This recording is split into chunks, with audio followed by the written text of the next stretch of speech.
Hey guys, Lord Naren White here, the Holy Ghost, the one true God, back with you with the next video in my Line of God's Daily Dare series.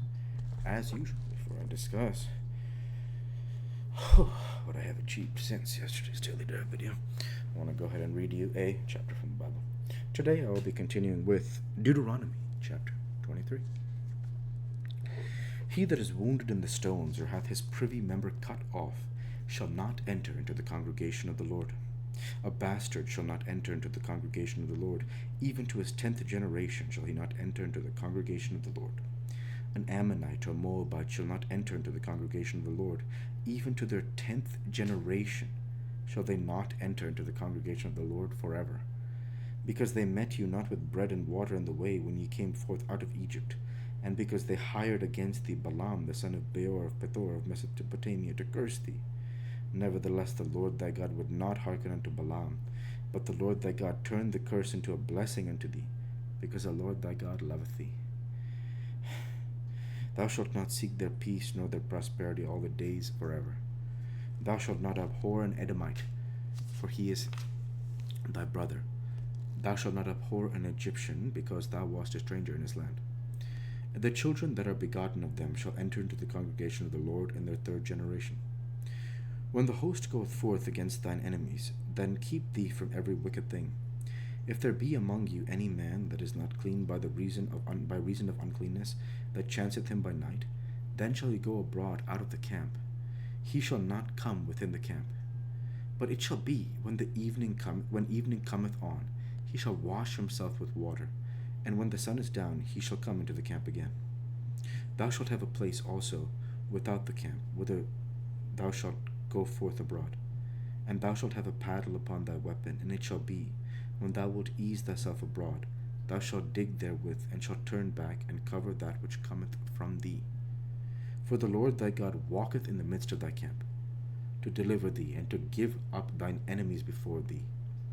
Therefore shall thy camp be holy, that he see no unclean thing in thee, and turn away from thee.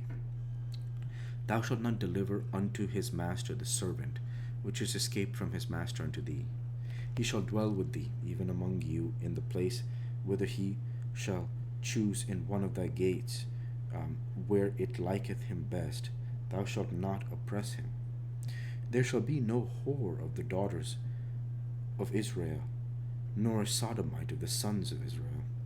Thou shalt not bring the hire of a whore, or the price of a dog, into the house of the Lord thy God for any vow, for even both these are abomination unto the Lord thy God. Thou shalt not lend upon usury to thy brother, usury of money, usury of victuals, usury of anything that is lent upon usury. Unto a stranger thou mayest lend upon usury, but unto thy brother thou shalt not lend upon usury, that the Lord thy God may bless thee in all that thou settest thine hand to, in the land whither thou goest to possess it. When thou shalt vow a vow unto the Lord thy God, thou shalt not slack to pay it, for the Lord thy God will surely require it of thee, and it would be a sin in thee. But if thou shalt forbear to vow, it shall be no sin in thee. That which is gone out of thy lips thou shalt keep and perform, even a free will offering, according as thou hast vowed unto the Lord thy God, which thou hast promised with thy mouth. When thou comest into thy neighbour's vineyard, then thou mayest eat grapes, thy fill at thine own pleasure, but thou shalt not put any in thy vessel. When thou comest into the standing corn of thy neighbour, then thou mayest pluck the ears with thine hand, but thou shalt not move a sickle unto thy neighbour's standing corn. The word of the Lord. Thanks be to God.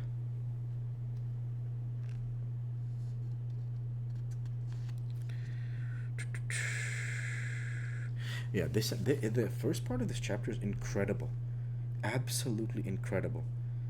Like, yeah, it's incredible.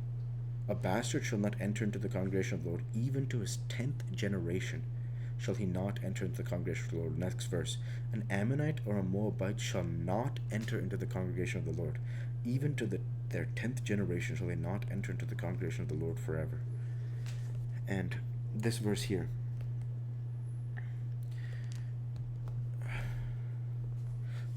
here we go here. Thou shalt not abhor an Edomite, for he is thy brother.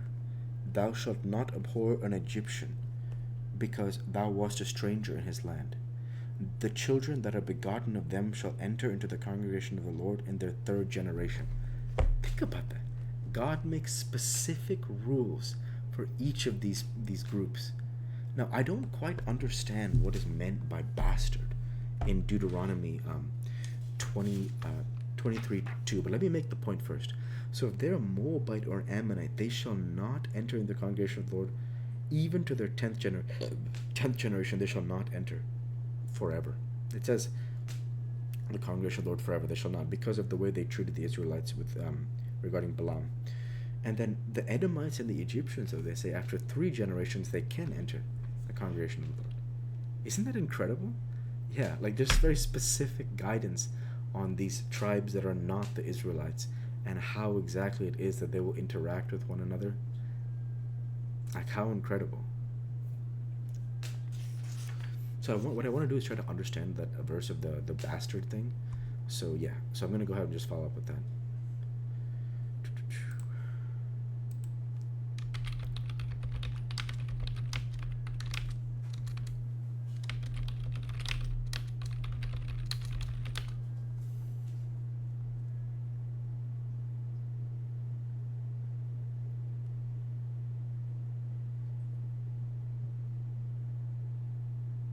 Okay, so it's basically one of like illegitimate birth or a forbidden union.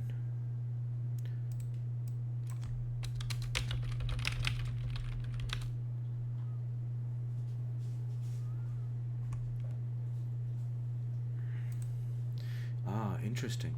So the Hebrew word bastard is mamzer, which is referring to a child born from an incestuous or adulterous union, not simply any child born outside of marriage. Wow, so those children will not enter the congregation for 10 generations. Wow. Wow, that's crazy. Unbelievable. That's a long time. Yeah, because the deed should not be remembered. Yeah, so that should be very clear that it is not a good thing, but it is actually a bad thing. So, yeah. Anywho. Yeah, okay, so, yeah. So yeah, so I'm gonna go ahead now and continue just the analysis. It was just super fascinating because it's this idea that it's like God has these such specific guidance about it, right? The Edomites and the Egyptians, because they worked at some point, they worked together. And if you think about their relationship with the Egyptians, the of course the ending of it was bad, that Pharaoh would not let the Israelites go, yeah, that he just couldn't accept the fact that he was losing these people as slaves, and ultimately the idea being that the start of it, of course, was not bad, because the Pharaoh that knew Joseph promoted him ultimately to become the hand of the king, virtually that he was the second in command. Only Pharaoh was above him, so that's why I reference him in the Game of Thrones concept, hand of the king.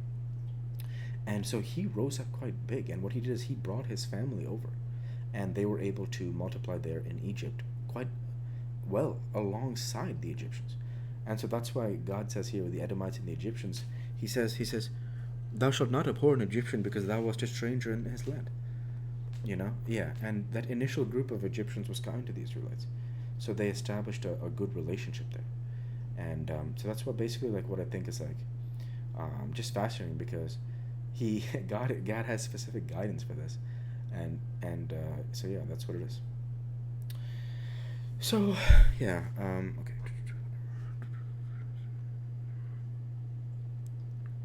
Super duper like interesting, right? Yeah, like some of these verses are just like, yeah, like, yeah, God is just so like strict about sin, and that's something you gotta love about him, because he doesn't mess around about it. Sin is sin, and all sin is wrong. Of course, Deuteronomy 23:17, there shall be no whore of the daughters of Israel, nor a sodomite of the sons of Israel. So something that is just like super duper, those verses are quite, God does not allow sin. So with that, I'll go ahead and end the Bible reading there for today and transition over to what I have achieved since yesterday's Daily Dive video. Since yesterday's Daily Dive video, I worked my software engineering job. I worked at my core, chest, legs, and back. And with no further achievements since yesterday's Daily Dive video, I want to go ahead and say thank you for watching, and I hope you enjoyed. Please like, comment, and subscribe, as it greatly helps the channel. Light be with you all. Take care, and thanks again.